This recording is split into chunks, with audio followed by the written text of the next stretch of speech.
你就记住吧，季国仔呀，他就是想把所有人当棋子，把所有人算计进去。小心！这是妖兽，怎么可能？来人呐，有妖兽！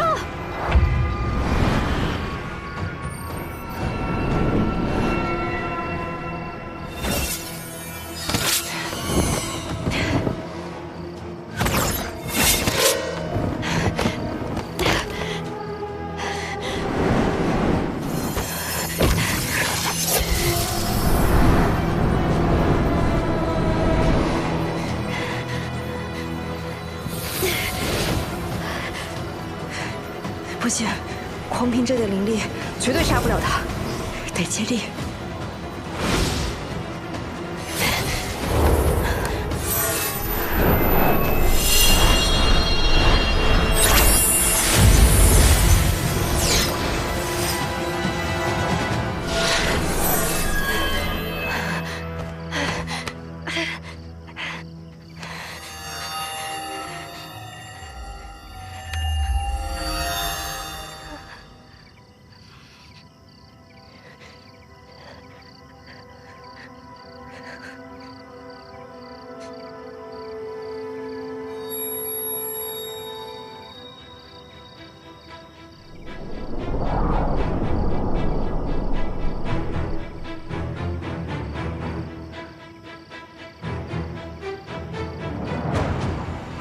那边出什么事了？赶紧过去看看。是。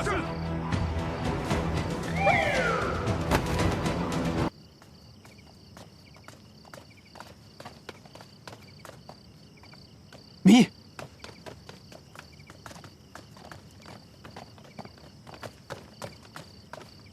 米，米。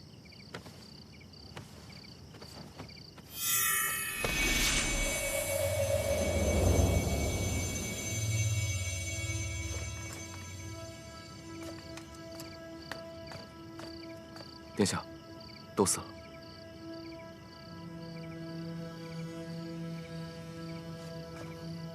这到底是怎么回事？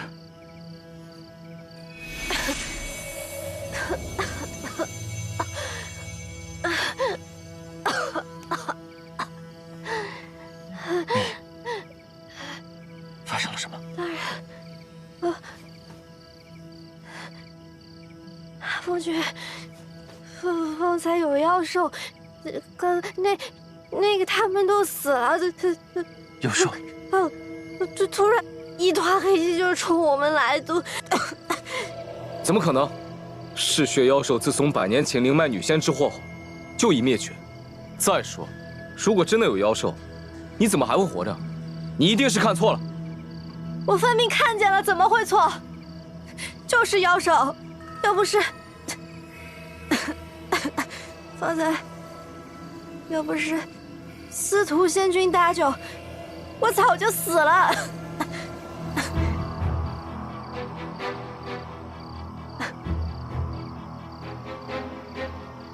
韩风君，由此看来，后赵背后果然有人指使，定是此人想将明义和若水灭口。司盼既然也在，不如说说看，方才当真是你救了他们？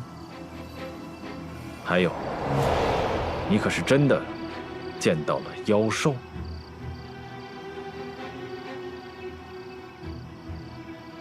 对不起了，司徒仙君，我只能先让你睡会儿了。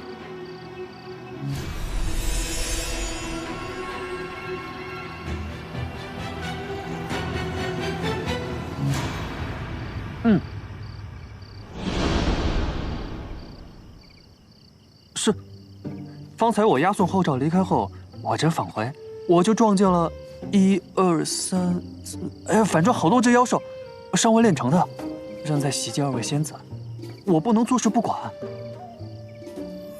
你对付妖兽？这还是平日里一沾公务就卸担子的司盼吗？过去我是有些懈怠的行为，但其实我都是以司判的身份去考量，哪些是该做，哪些是不该做。救人于危难，也是司判之责。韩风君对我，定是有什么误会。那你倒是说说看，你既无灵脉，是如何杀死妖兽的？正因为我自小没有灵脉，所以我学了些身法保护自己。想来，就是为了今日能够赌上性命，保护两位仙子。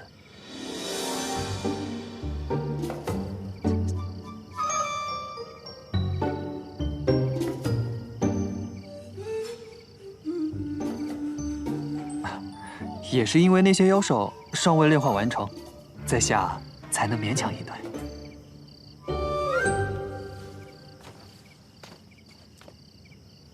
既有司判的证词，不知韩风君还有何疑虑呢？这可就奇怪了，韩风君在担心些什么？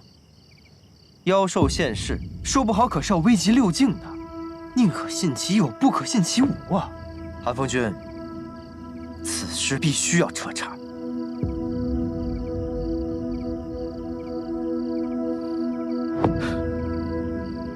季仙君言之有理啊，此事必须彻查。嗯。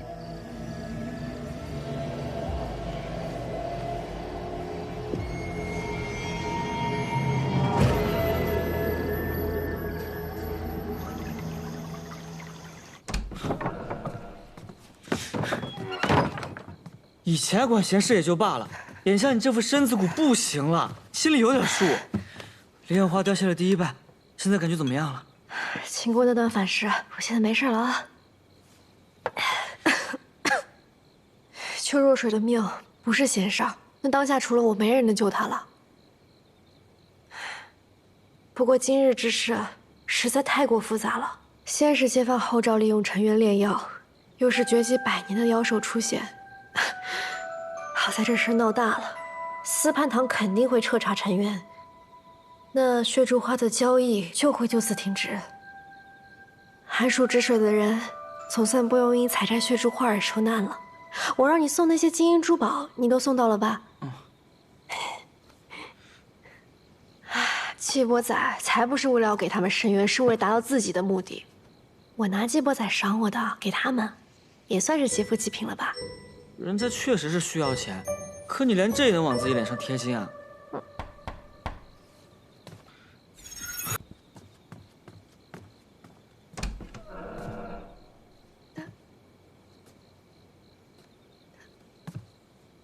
大人，妖兽没有伤到你吧？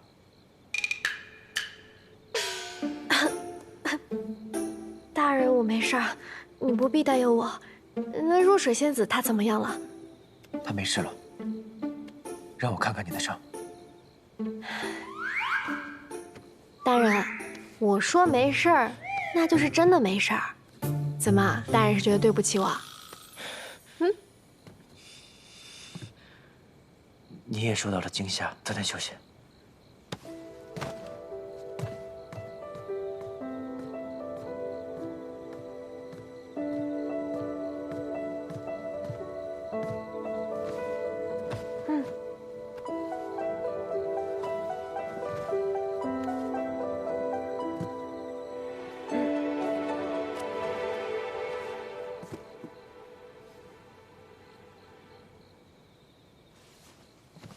这今天又是想搞哪一出？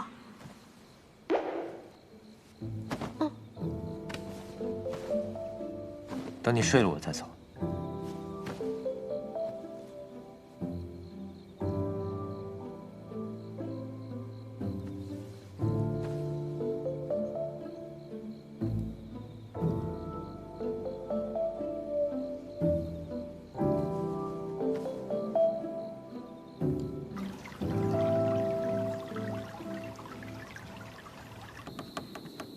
主上，行刑时间差不多了。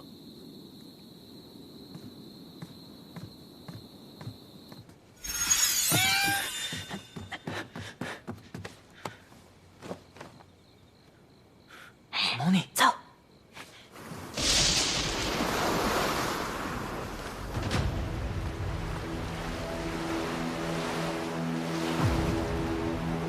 前极其渊司叛堂主事后赵，利用陈渊残害无辜，证据确凿，罪孽深重。今韩风君待君上下令，即刻湮灭其元神，以告慰枉死之人。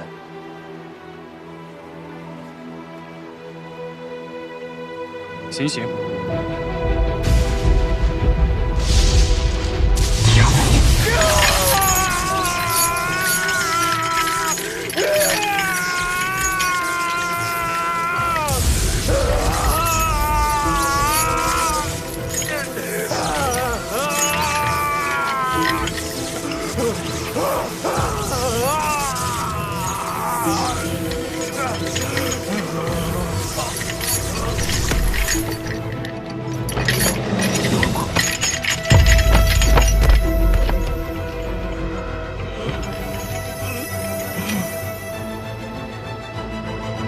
嫂子，回去禀报韩风君，行刑结束，他已元神尽灭，静待消散即可。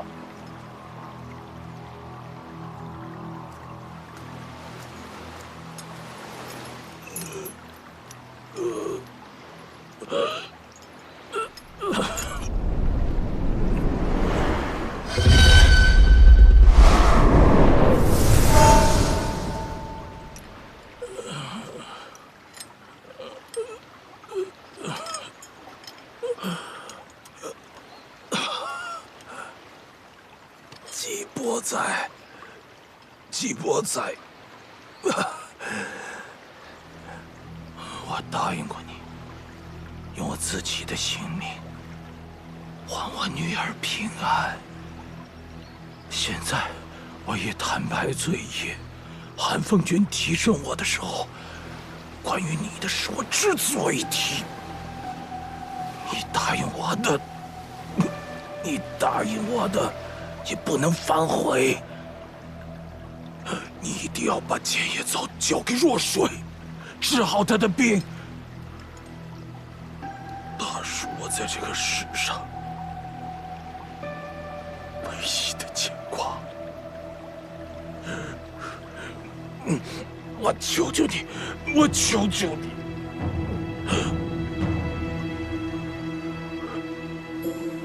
你笑什么？啊！你笑什么？你该不会以为我会跟仇人搅新人吧？季伯在，你是不是已经把建业草毁了？若水呢？若水他还活着吗？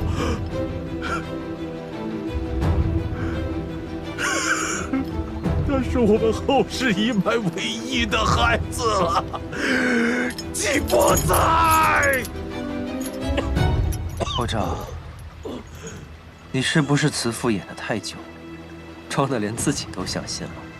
这种鬼话，你怎么有脸说得出口？是，他的确是你们后世一脉最后一个孩子。只有这句话，你说的是真的吧？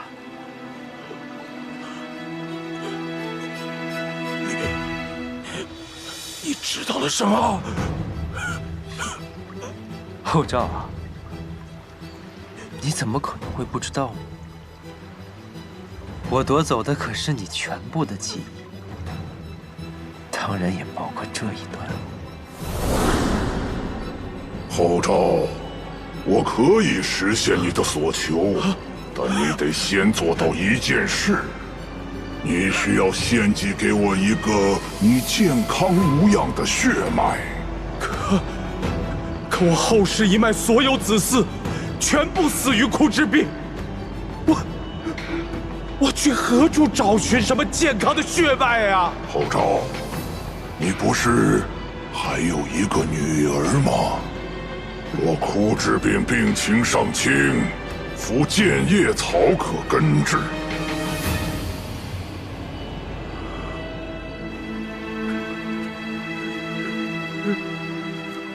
你给若水种下祸杀之术，他在服下剑叶草恢复之时，便会瞬间失去心智，自行了断，将一身健康的鲜血弃于你家族的树里，让你的家族能够继续繁衍。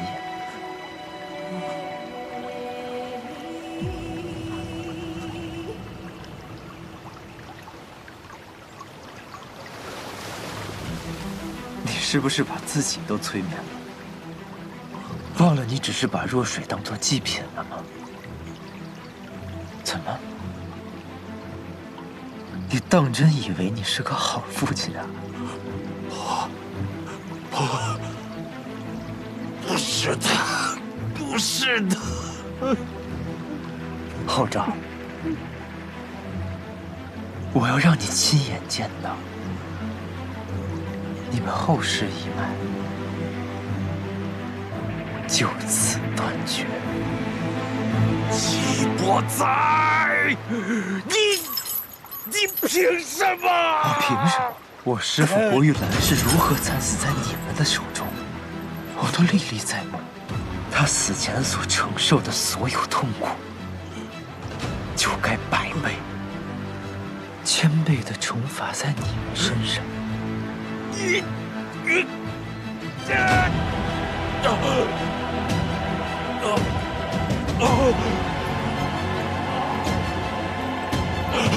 这个冤冲儿的月球如今飞升了，这排场可真大呀！只有上一届斗者才有单独座位。认真的？大人，本来大家对我没什么意见的，若是你今天带着我硬来，难免大家会对我有一些看法。我还是出去外面等你吧。等等。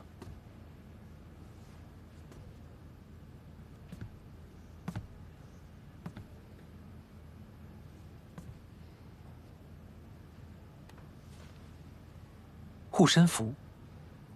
这是贺言，就是，怎么能这样？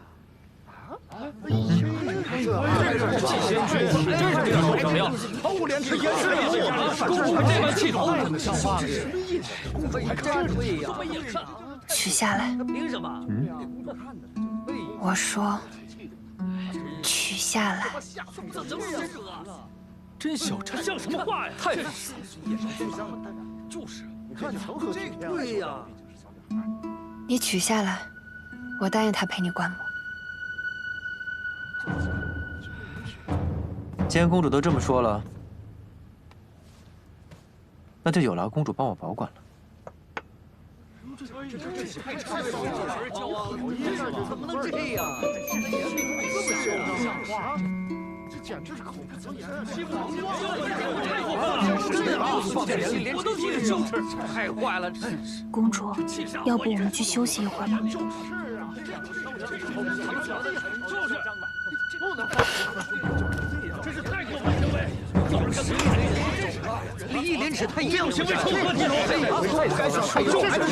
公主都被气着了，从来没气着过，没见过，从来没见过这样的人。哎，天机，天机，这是你小时候最爱吃的那家的糖，要不是韩风君告诉我，他们又回浣纱集市摆摊了，我都买不到。吃了这个，你心情兴许能好些。这糖也不想吃了吗？我这就去把季伯仔抓过来打一顿，给你出气。行了，莫阳兄，他才没有哭呢。若是靠哭就能掌握寿华判宫，那未免也太容易了。本公主在和孟阳秋说话，用得着你多嘴吗？刚逗你的，别生气。谢了，我很喜欢。怎么会？你啥时候见我生气过？倒是，我很久没见你开心了。秀云，帮我把它收好。好。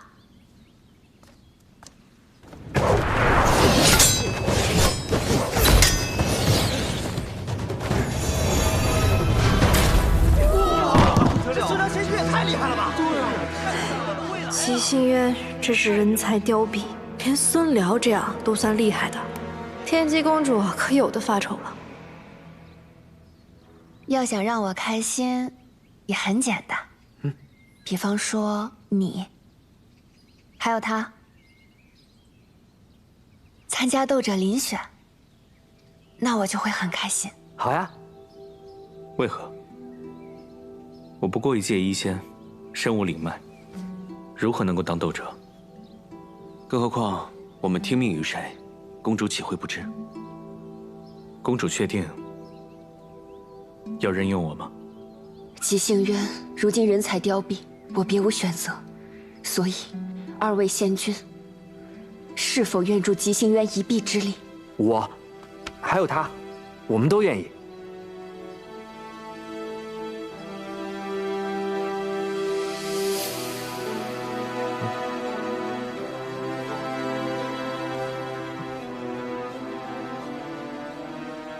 还请公主高抬贵手，在下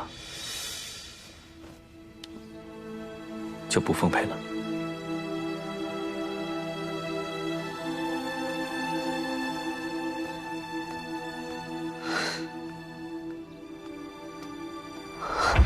哎，天机，你怎么了？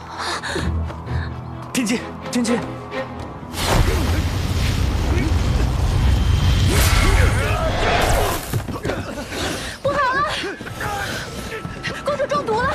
我们过去看看，快去找人帮忙！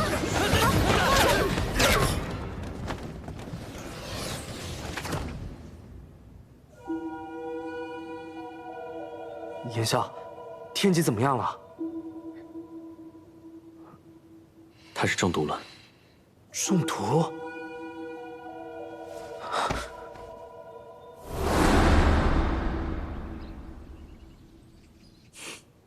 糖？难道是糖？要不是韩风君告诉我，他们又回浣纱集市摆摊了，我都买不到。秀云，糖啊，糖在这儿。糖没问题。太好了。啊不，天机还不好着呢。天机方才还碰过什么？那个簪子，他方才碰过那个花不拉几的簪子，就开始难受了。是纪伯才，他该不会是想要尊者这个位子？他本来就对天机不怎么客气。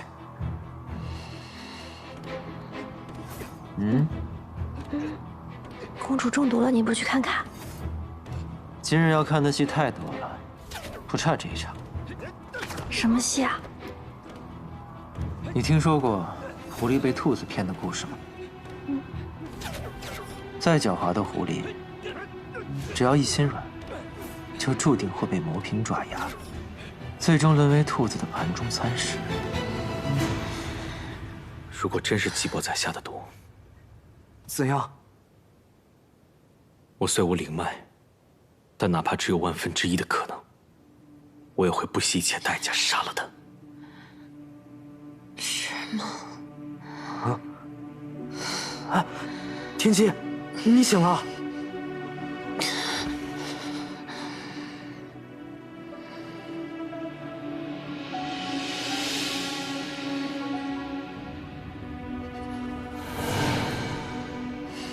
果然如此，整整7种毒，别说纪伯才不可能一一下在你身上，这宫里任何一个人都做不到。你是自己下的毒。严仙君是担心我会送命，还是害怕叔父瞒着你，要将我除之后快？毕竟这对你来说，意味着失去了他的信任。天都塌了吧？穆天机，你拿自己的身体当儿戏，你太愚蠢了。严少，你解药呢？拿出来，赶紧吃下去。没有解药。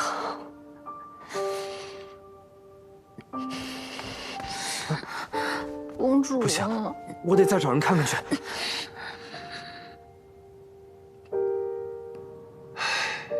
在下实在无能为力。在下医术不精，实在是无能为力呀。严笑，你快救救天机！严仙君。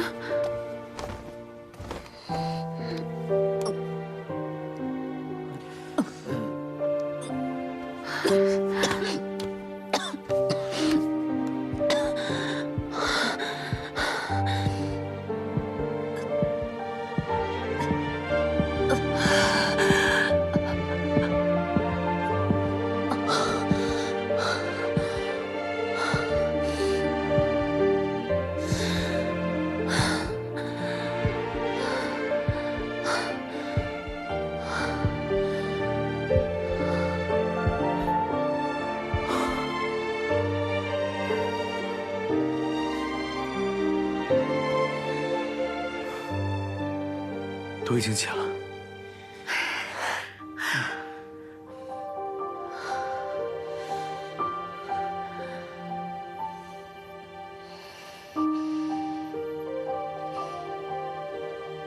不要再有下次了。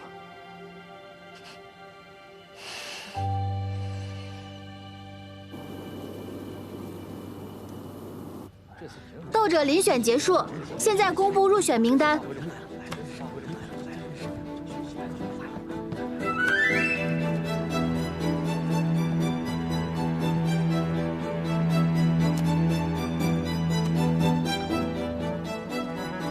在宣布本届入选者名单之前，本公主有要事宣布。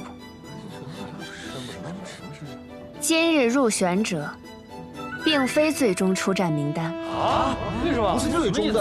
怎么这样？对呀，我们算什么呀？对呀，这是有道理啊。对啊，寿华判宫继续欢迎能人异士踊跃报名，我们将择优录取，直到磨合出最完美的斗者阵容。 共赴下届青云大会。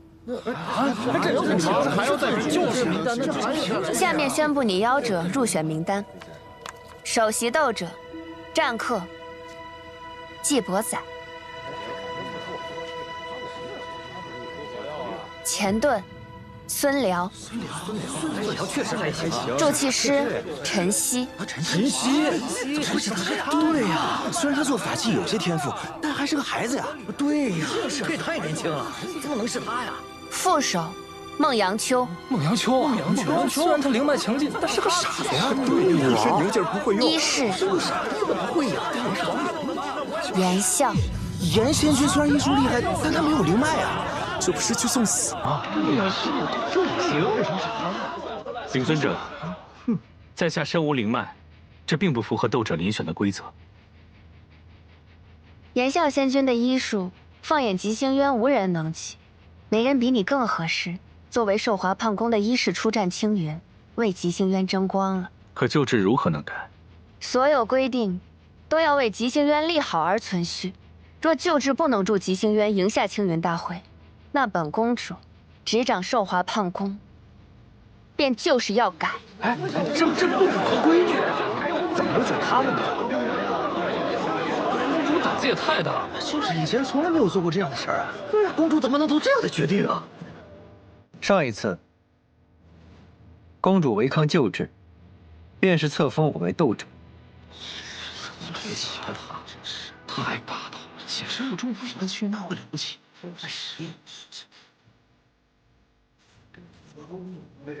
上一次非议更是甚嚣尘上，但结果如何一目了然，所以一切质疑由我一力承担。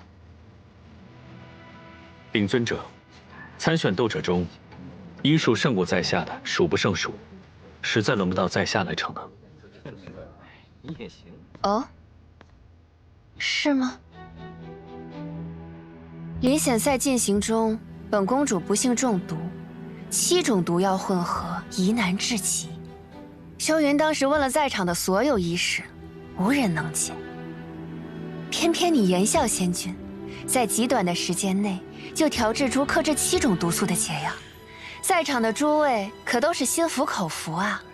对啊，我都亲眼看到了。哎，他们也看到了。对，我们能作证，能作证。别妄自菲薄了。可以的。炎啸仙君虽无灵脉，但只要有1成胜算，你也会不遗余力的，不是吗？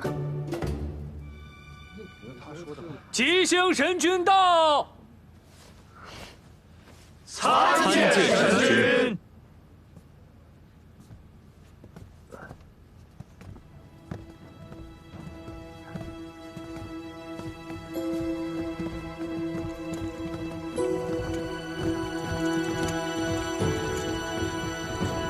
我，瑶光山太子明宪，从13岁起参加青云大会，为瑶光山连胜7年。从小我就用法术女扮男装，在外人眼中我是个男子，他们都说我是何须最能打的战神，说我是英雄。我哪是什么英雄，不过是一时一刻都不敢松懈罢了。因为赢得福泽是我的使命，自记事起，我就被要求只能赢，必须赢，一直赢。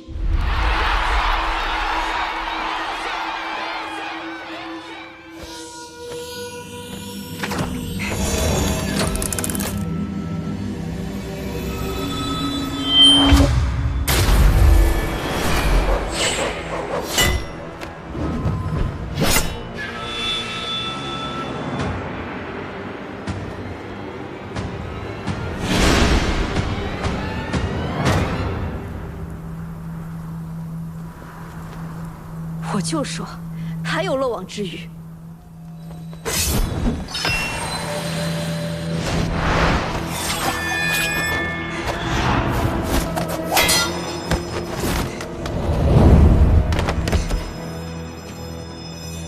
为什么不出招？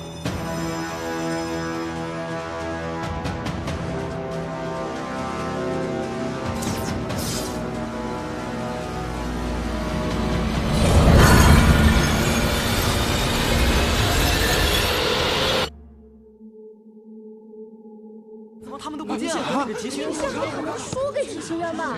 肯定赢了呀！公主，我们这次能打败明宪吗？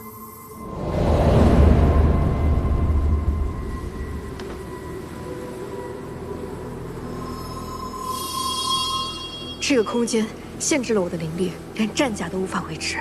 此人不简单。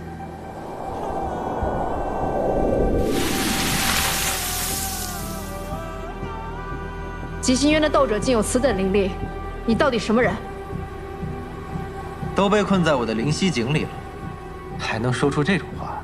我就算在你的灵犀井中，灵力减弱也照样赢得过你。是吗？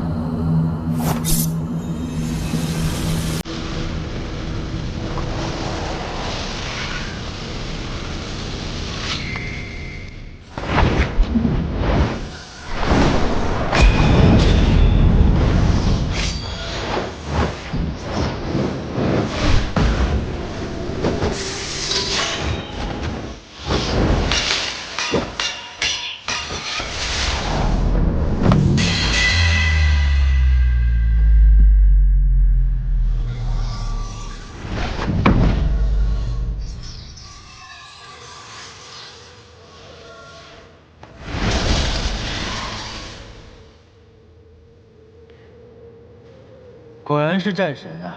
竟然以血幻化兵器。我只会赢，我只会这一件事。谁都会输，凭什么不能是你？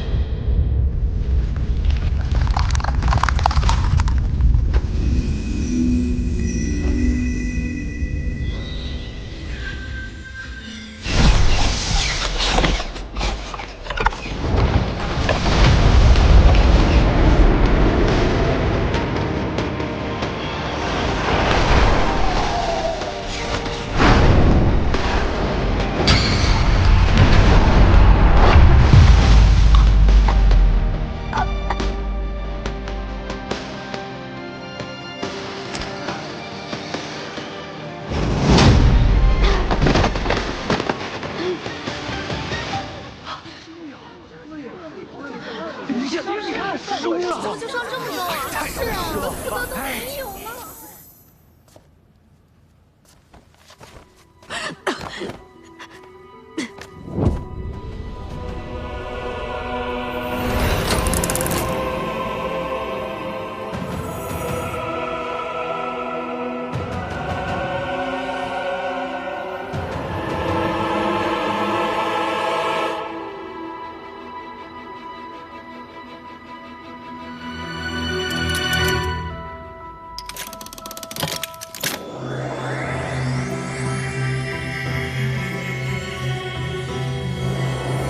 此次两境会，吉星渊盛，是为上境；瑶光山为下境，福泽降临。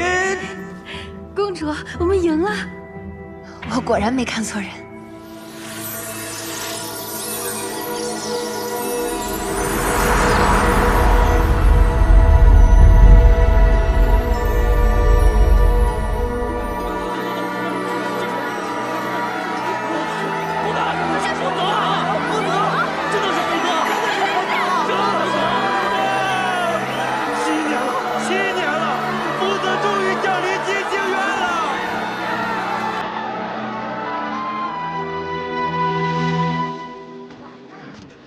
说了还有脸出来？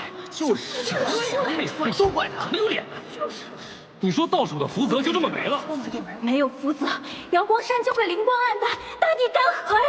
没有福泽，连灵石都画不出来，这日子怎么过呀？是，你不配当我们的战神。是，真是。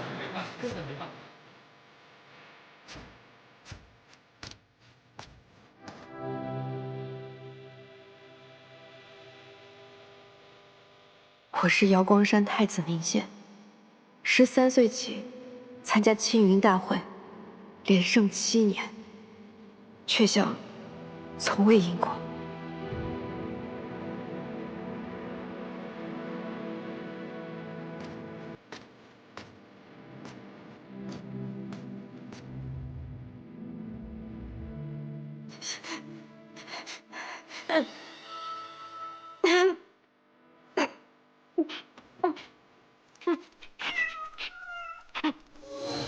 明宪，明宪，你怎么了？而且，我灵脉断了。怎么会？看着像中毒，好生厉害的毒。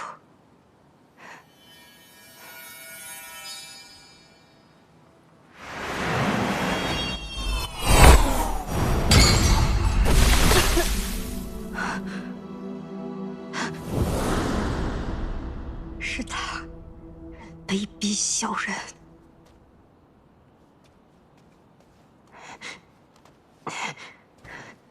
母后，我命你走，即刻离开瑶光山。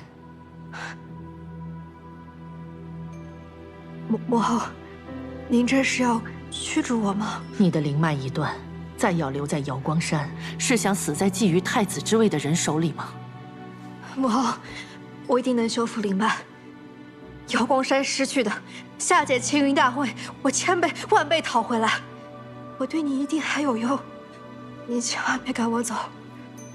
明宪，你听好了，我不是要赶你走，是要你好好活着。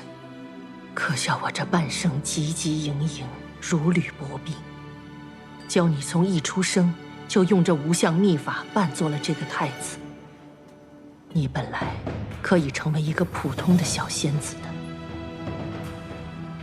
这道至强至密的障眼法，让你在所有人的眼里，都只是一个男子的面貌。可是现如今，你的灵脉已断，一切都成了空。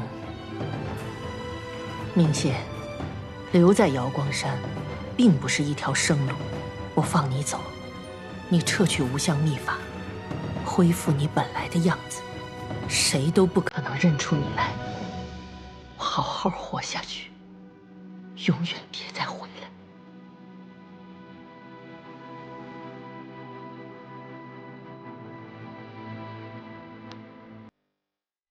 母后放心，我定能修复灵脉，重返青云。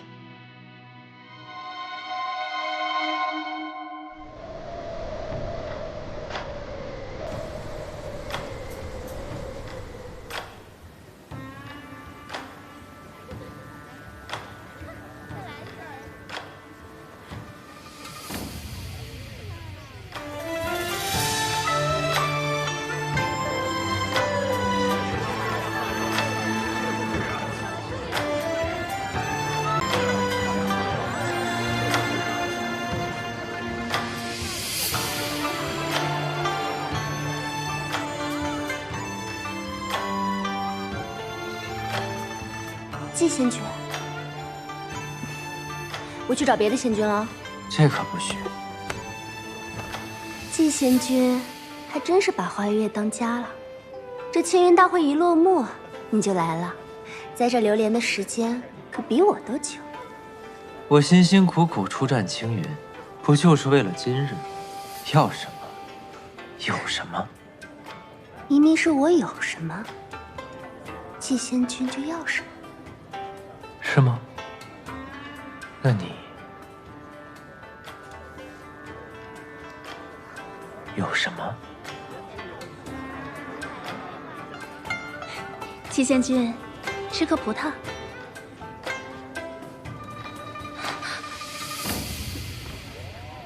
花月夜，这么多仙子等着我呢，我总不能厚此薄彼吧？多谢季仙君。大人，请。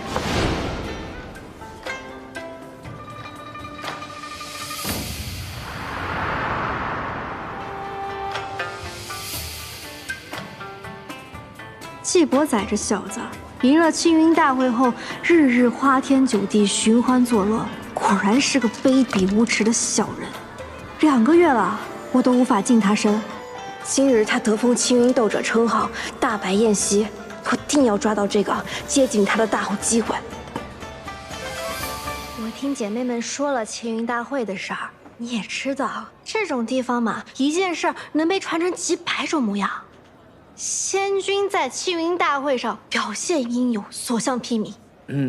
那一看就不是那种会被区区名县一招击败的普通人。会传我这种话的，是不是季伯载？不，仙君，季伯载他根本就是在胡说八道。这和季仙君有什么关系呢？那你为何会同我讲这种话？仙君误会了，我只是……就现在，啊！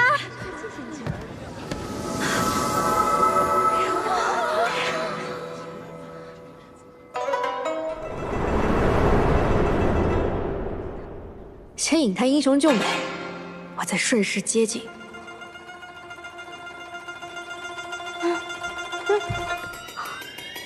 打扰了，不吃这招。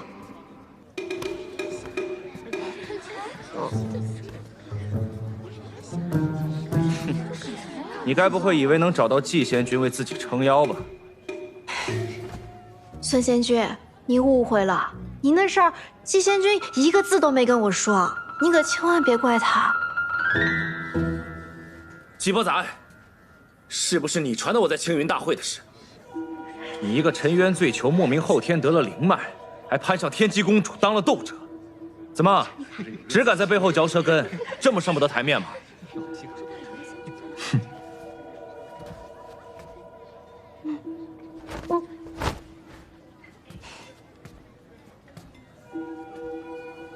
孙良，其实你挺厉害的，怪就怪明宪打快了点。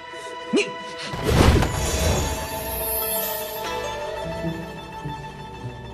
可惜啊，又差了一点。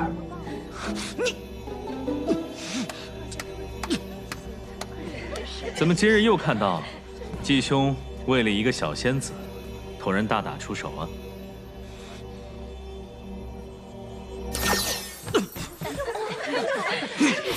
孙良，今日是季仙君的庆功宴，莫要胡闹。哎，算你走运。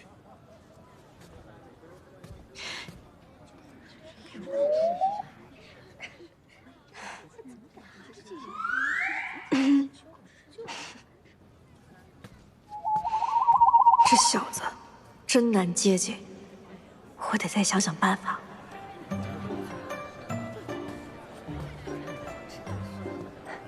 季贤君，酒菜已经备好，可以开席了。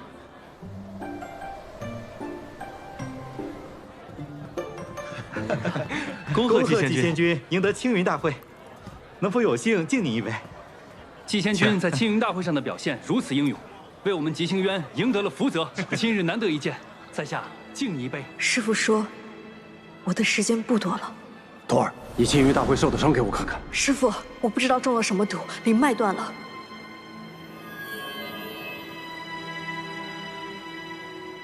你听我说，你中的毒名叫离恨天，中此毒后，有灵脉者灵脉尽失，无灵脉者反会生出灵脉。从现在开始，你不能再催动灵脉，否则就会加速毒发。这个印记叫离恨花，等着期盼全部凋落，就是你元神寂灭之时。所以，这1年之内，你们必须要找到解药黄粱梦，将它服下，修复灵脉，方能保住性命。既然是季伯宰下的毒，那他手中可能会有黄粱梦。你去吉星渊找季伯宰，处理完追兵，师父会来找你们的。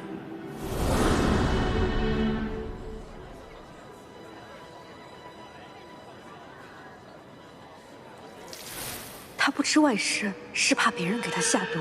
果然，心黑的人看什么都黑。寒风君到。哎呀，不用拜，本君最讨厌这些繁文缛节，都把手放下。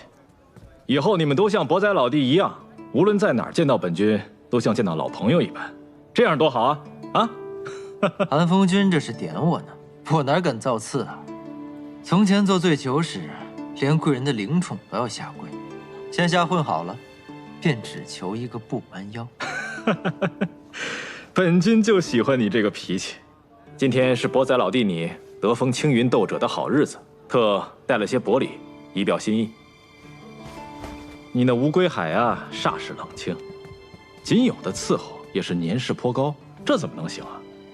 本君的小侄女天机也是个不懂事儿的，她虽然掌管着吉星渊的寿华判宫，却仍然当不好这个尊者，都不知道给你安排个人。今日本君给你送来2位婢女，日后管账洒扫你尽管吩咐他们。本君这份薄礼，你可还满意？寒风君对我的乌龟海，听得也太紧了吧？他们吉星渊内部果然也有隔阂。不是我不领情，今夜好歹也是天机公主为我办的宴席，可寒风君却突然带了2个人过来，我这要是收下了，那岂不是驳了天机公主的面子吗？你不敢驳了天机公主的面子，反倒是不怕得罪本君呢。老弟，这份薄礼，你当真不收吗？风君送的礼，季仙君竟然不收，竟然拒绝了，这不折了人家的面子吗？机会来了！不可以，大人才刚刚答应我要带我回乌龟海的。我方才说过吗？说过。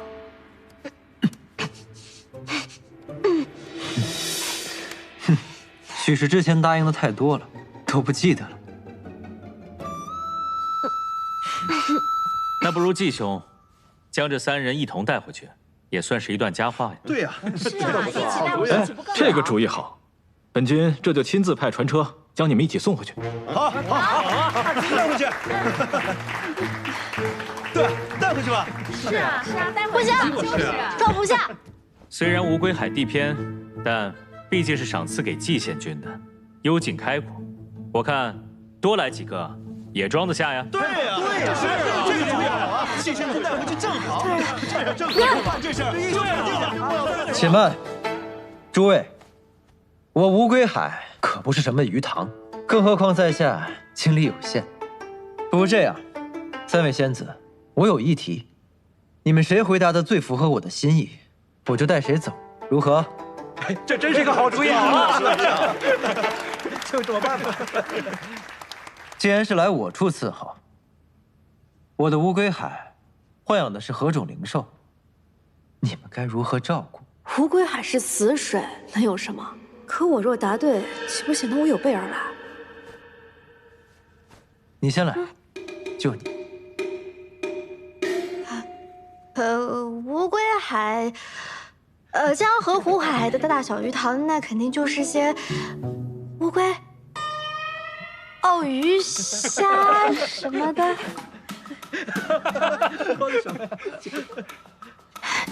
大人，我对你一片心，比灵兽更忠诚，比乌龟海的水更深。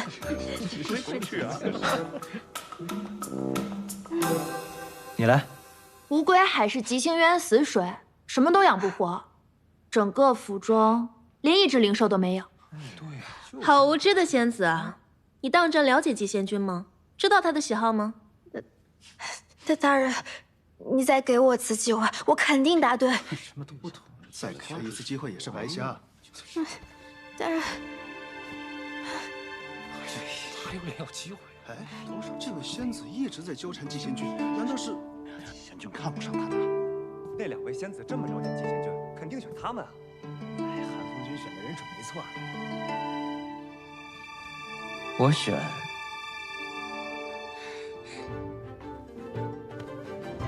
他。怎么想的？我知道了，怎么选他了？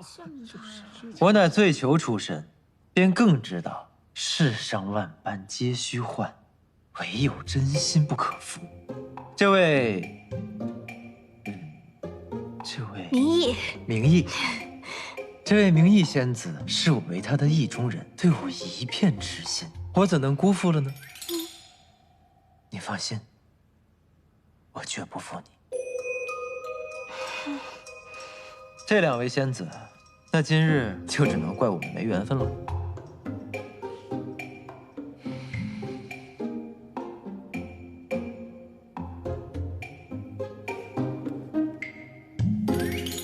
不好对付啊，不过这算是成了。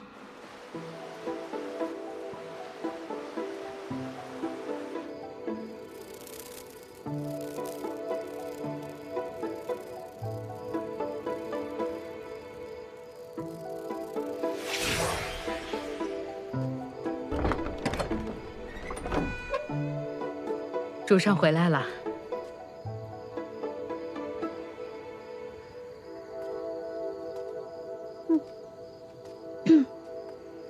大人，这一进门就给我戴上丝带，到底是为何呀？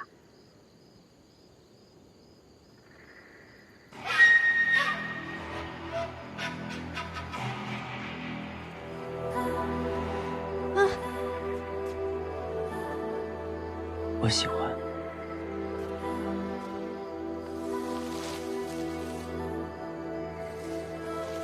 启禀寒风君，季伯宰把那仙子抱进房间了。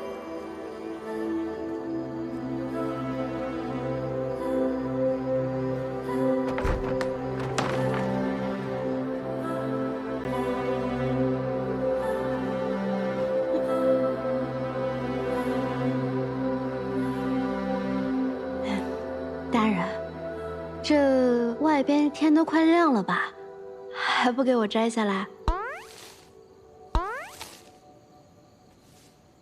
大人，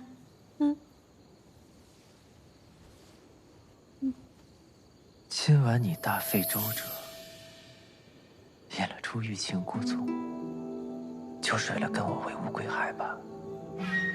你如愿了。大人看出来了，辛苦了。戏一出接一出，送走一双，又来一个。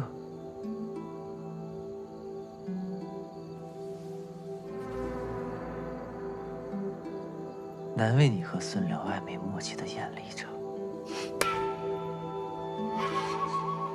大人，你这么说就过分了。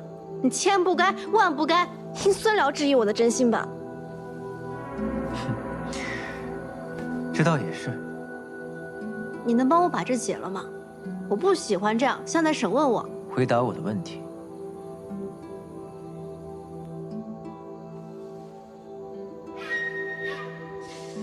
莫非大人就喜欢这样绑着的问法？平时表面看不出来啊。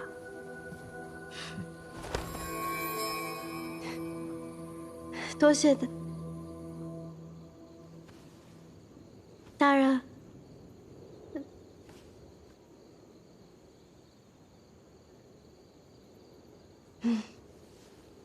大人，我想跟你回乌龟海，不是很寻常的事儿吗？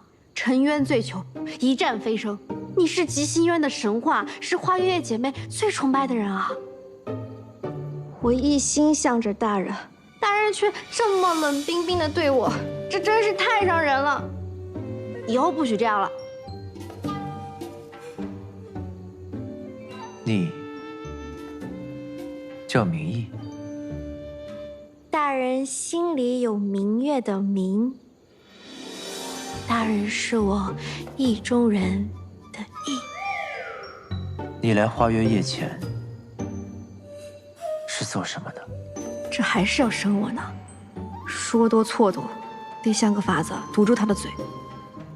我家以前是采药为生的，父母双亡之后，就来了花月夜。那你……大人问我这么多，可是怀疑我，我看就是不喜欢我吧？那不喜欢我为何带我回乌龟海？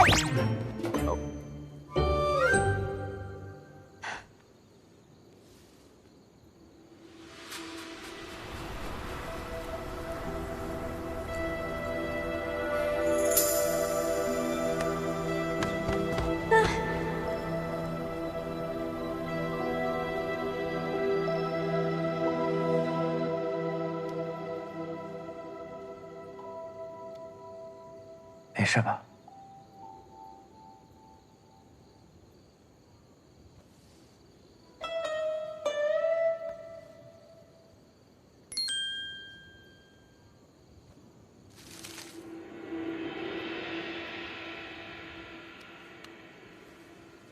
我不喜欢别人太过于主动。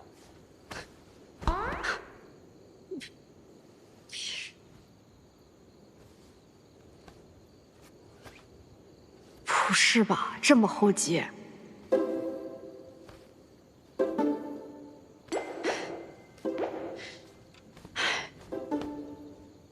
行吧。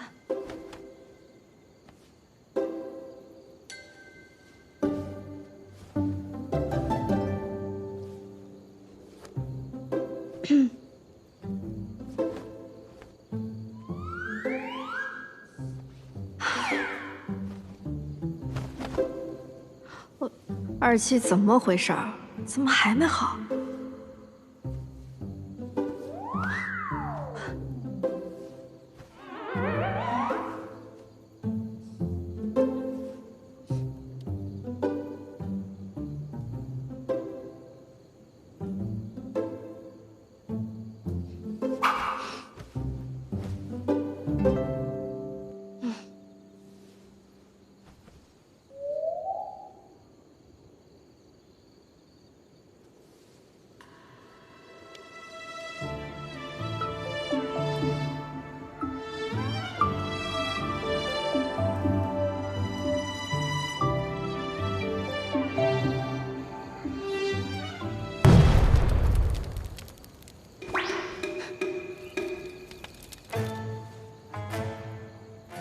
外面着火了，我去看看。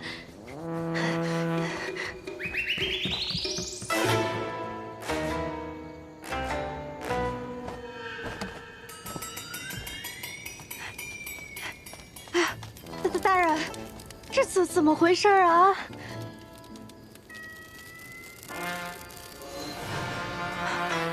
主上，后山的小楼着火了，还请您过去查看。这可得去看看。哎，我怎么能放心让你跟着去呢？乌龟海你一处也不认识，出了事可怎么办？不会出事。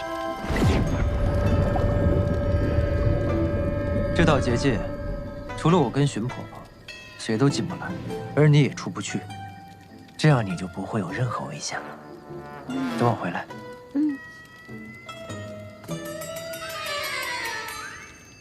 你小子！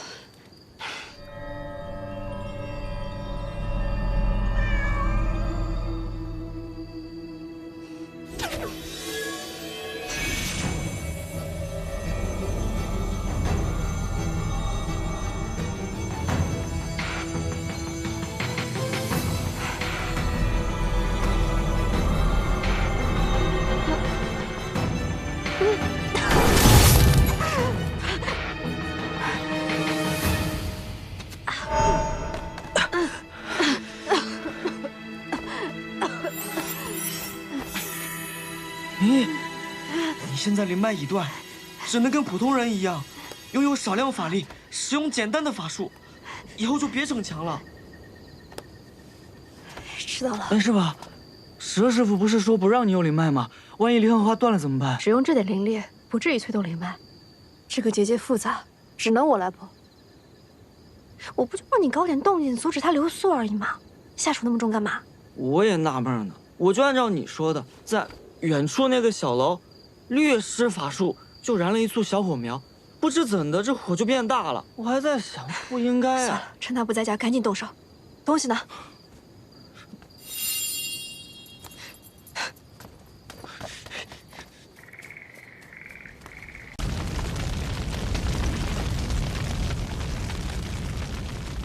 这明义以来就出了这样的事儿，主上放心，老身一定彻查起火因由。不必，天火而已，不必惊动外人。我不喜欢别人太过于主动，还得再应付一会儿。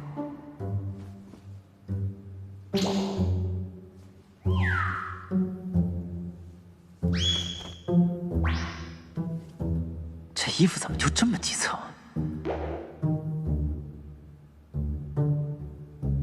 不修点个火，怎么还没好？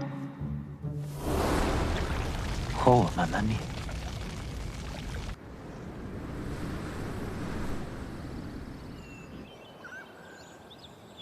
在吉星渊这2个月，我们已经调查到，季伯载的灵脉就是用离恨天催生出来的。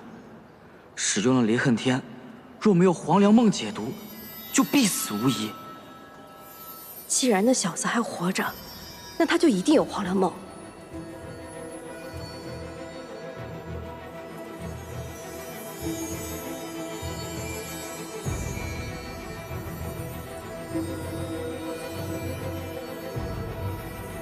不在这儿。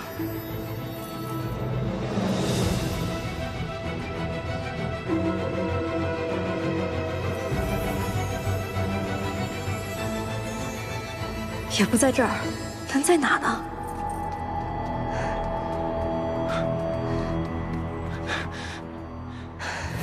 离恨天和黄粱梦是双生的毒药解药，以你的毒血为引做出来的法器，按理来讲不应该找不到啊。去那边瞧瞧。主上，小心台阶。他们要回来了，你赶紧找个地方。你居然自己跑了！我们出去这么久，也不知道那小仙子有没有乖乖等着。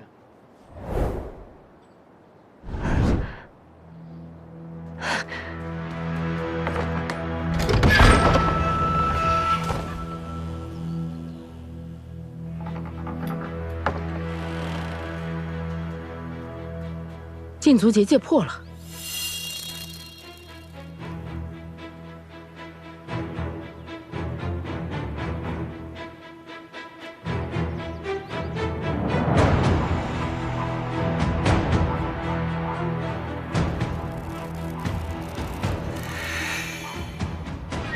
主上，他不在房内。